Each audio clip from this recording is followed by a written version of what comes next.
হরে কৃষ্ণ। তো আজকে আমরা শ্রীমদ্ ভাগবতের তৃতীয় স্কন্ধের প্রথম অধ্যায় 20 নম্বর শ্লোক নিয়ে হাজির হয়েছি। আমার সাথে আজকে পাঠ করবেন আপনারা।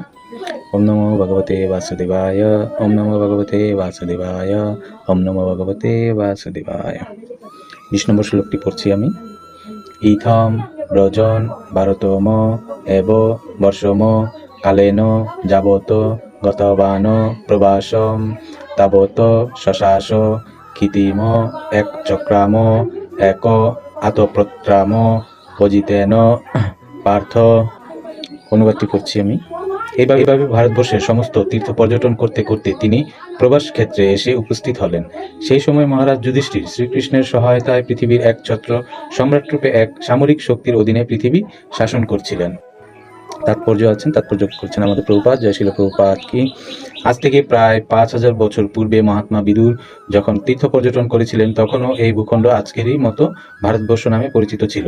পৃথিবীর ইতিহাস 3000 বছর আগে কি হয়েছিল সে সম্বন্ধে কোনো সুসংবদ্ধ তথ্য প্রদান করতে পারে না। কিন্তু তারও পূর্বে সারা পৃথিবীর একছত্র সম্রাট ছিলেন মহারাজ যুধিষ্ঠির, এবং তারই পতাকা তলে সারা পৃথিবী তার সামরিক শক্তির অধীনে ছিল। এখন রাষ্ট্রসংঘের শত শত পতাকা উঠতে দেখা যায়, কিন্তু বিদুরের সময় অজিত শ্রীকৃষ্ণের কৃপায় কেবল একটি পতাকা ছিল। পৃথিবীর দেশগুলি আবার এক পতাকার তলে এক রাষ্ট্র স্থাপনে অত্যন্ত ব্যগ্র, কিন্তু